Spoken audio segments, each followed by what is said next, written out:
You ask Google something simple, it gives you a clean, confident answer, and it quietly cuts one line out of that answer. The line that would have made you stop and check. You read right past the gap, and you never know it was there to miss.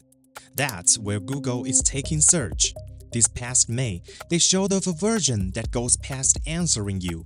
It books you table, calls the restaurant, watches the listings, builds you a tour on the spot.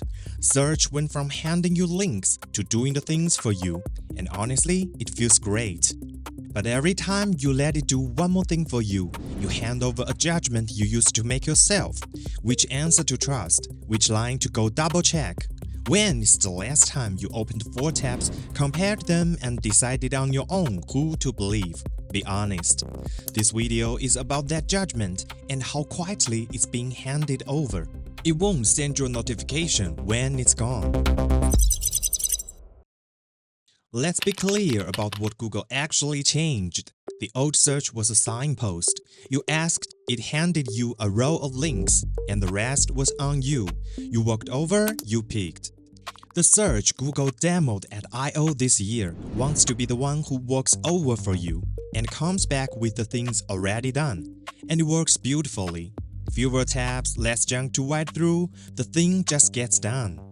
There's a quiet assumption tucked inside that. The more it finishes the job for you, the less you ever do it yourself. And the less you do it yourself, the more of those small judgments you used to make along the way go with it. Go back to that missing line for a second, because it's the whole game.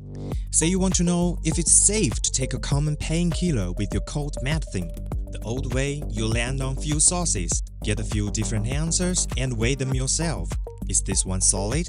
Is that one overselling it? The little gut check, trust this one and doubt that one, is the judgment from the open. You used to make it dozens of times a day without ever noticing. Now, the AI hands you one smooth, complete-looking answer. You are fine, and you take it. Here's what it caught. One of its sources said that if you are already on a certain kind of medication, the answer flips to no. That was the line that would have sent you to read the label. It never made a summary, and nothing told you it was gone. Researchers measured how often this happens. In a typical AI answer, roughly 1 sentence in 9 can't be traced back to the page it cites. Hallucination gets all the headlines. This is the part that doesn't. The model keeps the clean sentences, drops the inconvenient ones, and the answer still reads perfect. That's a judgment call it made for you and cut apart you'd never get to see. You think you saved a click and 2 minutes. What you handed over is the thing that let you walk through competing answers and decide on your own who to believe. Now you might be thinking, fine, I'll just open a few sites and compare them myself. Here's the problem. The sites that let you do that are going dark one by one. This is the part the whole internet is talking about. Let's tell it from where you're standing. For 20 years, the web ran on a simple trade. Sites publish the content, Google sends people over. The sites stay alive on the ads and subscriptions those visitors bring in. Now, the AI gives the answer at the top, and the visit never happens. Someone measured it. Of the pages the AI pulls its answers from, more than half leave on ad money themselves. So they get coded, the click never comes, and they earn nothing for it. And on that same screen, Google's own ads are sitting right where they always were. The result is slow and quiet. The sources that used to give you a second opinion, a different take to weigh against the first, can't keep the lights on.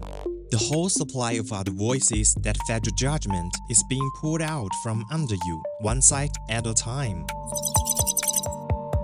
Google knows it's going to take heat for this, so it's offered a fix, preferred sources. You go into settings, add the sites you trust, and they get flagged inside AI answer. Google says you are about twice as likely to click through to a source once you added it. Pull it apart though. It needs you to already know which sources you trust and to go add them yourself.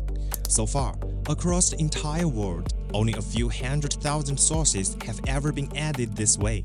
The ones that actually benefit are the big names you already knew about. And there's a catch underneath the catch. Even when it flags a source, All it hands back is exposure. It can put a name in front of you. But whether you actually leave that answer and lay the different takes side by side, that's the part it can't touch. Your judgment got built the slow way. You read, you compared, you decided for yourself. Hanging a trustworthy label on the name skips all of that. That doesn't transfer.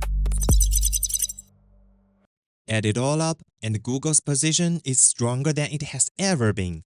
You ask the question there, the answer comes back on its page, and which sources you ever see, which things get finished for you on the spot. More and more, that's its core to. If this becomes the default, if this is just how everyone searches from now on, the first to go are the small no-name sites that survive purely on search traffic. And when they go, the number of versions you could have compared gets smaller. Then it loops back to you. You get faster answers and fewer voices to check them against. You get less hassle and a harder time spotting the site it didn't show you. Nobody's coming to take your judgment. You are handing it over yourself, one click at a time, and glad to. What Google changed this time hides behind a few saved minutes. Underneath, it's moving the distance between you and your own judgment. The better it gets, the further you drift from it. This isn't me telling you to stop using AI search. It really is good. But keep this somewhere in the back of your mind. The end of convenience is dependence. Every small judgment you hand over today tells this doorway it can decide a little more for you tomorrow. And the thing rewriting the rules this time is the doorway you trust the most and open the most is starting to decide what you get to see.